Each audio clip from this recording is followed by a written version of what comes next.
Hello बच्चों लोग, आप लोग कैसे हो। तो मैं फिर से आ गई हूँ आप लोगों के लिए एक और नई कहानी लेके। तो आज की कहानी का नाम है उतरी हवा और सूर्य की कहानी। तो बच्चों लोग, शुरू करने से पहले आप लोग कौन कौन मेरे इस चैनल पे न्यू हो तो जल्दी से लाइक शेयर एंड सब्सक्राइब कर दीजिए ताकि मेरे सारे नोटिफिकेशंस आपको मिलते रहेंगे। तो लेट्स गेट स्टार्टेड। एक बार सूर्य और उत्तरी हवा में बहस छिड़ गई। उत्तरी वायु घमंडी और जिद्दी प्रवृत्ति का था। उसे अपनी शक्ति पर बड़ा अभिमान था।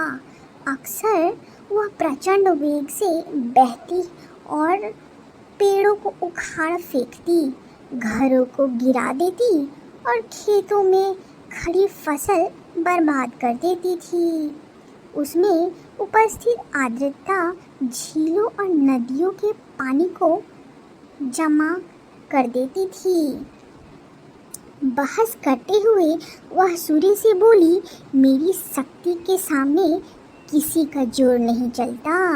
मैं दुनिया में सबसे ज़्यादा शक्तिशाली हूँ। मेरे सामने सब तो तुच्छ हैं। फिर सूर्य नम्रता से बोला, मेरे विचार से हर किसी में शक्तियाँ भी होती है और कमज़ोरियाँ भी होती है, इसलिए कोई खुद से सबसे शक्तिशाली होने का दावा नहीं कर सकता। खुद पर घमंड करना उचित नहीं है। हमें सबका सम्मान करना चाहिए और सबके साथ मिलजुल कर रहना चाहिए।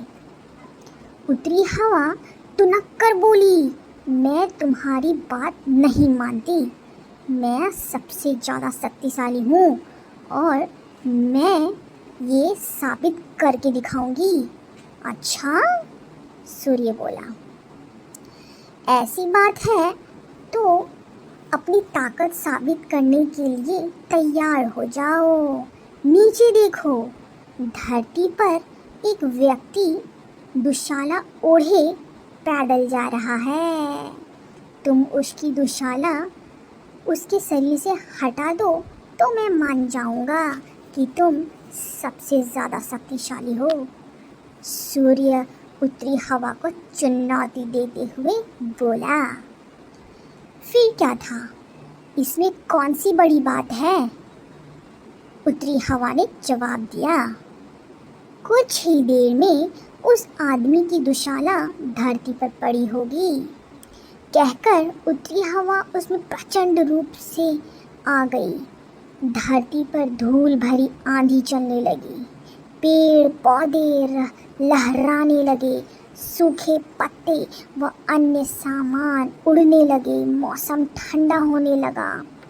पैदल जा रहे व्यक्ति की दुशाला भी हवा के वेग के कारण उड़ने लगी, लेकिन उसने उसे पकड़ लिया और अपने शरीर से कसकर लपेट लिया।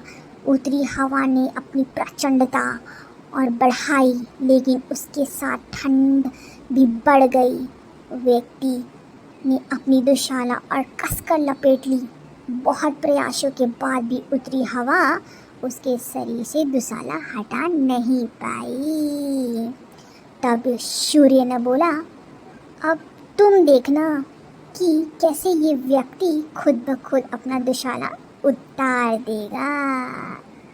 सूर्य ने अपनी ताप बढ़ाना शुरू किया। तापमान बढ़ते ही धरती पर जा रहे व्यक्ति को गर्मी लगने लगी। वह पसीना पसीना हो गया। फिर क्या था, उसने खुद ब खुद दुशाला उतार दी। यह देखकर उत्तरी हवा बहुत शर्मिंदा हुई।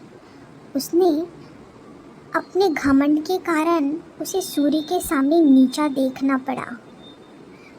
उस दिन के बाद से उसने अपनी शक्ति पर कभी घमंड नहीं किया। तो बच्चों लोग, आप लोगों ने इस कहानी से क्या सीखा? इस कहानी से सीख यही मिलती है कि घमंडी का सिर नीचा ज़रूर होता है। तो बच्चों लोग, इसीलिए अपनी गलत शक्ति बिल्कुल नहीं दिखानी चाहिए। तो बच्चों, आप लोगों को किसी किसी मेरी ये कहानी पसंद आया है तो लाइक, शेयर एंड सब्सक्राइब ज़रूर से करना, ताकि मेरे सारे नोटिफिकेशंस आपको मिलते रहेंगे। तो बच्चों, मिलते हैं आपको फिर एक नई कहानी के साथ। Till then, bye bye, take care. Parents की रिस्पेक्ट करें, उनके साथ वक्त गुजारें। बाय।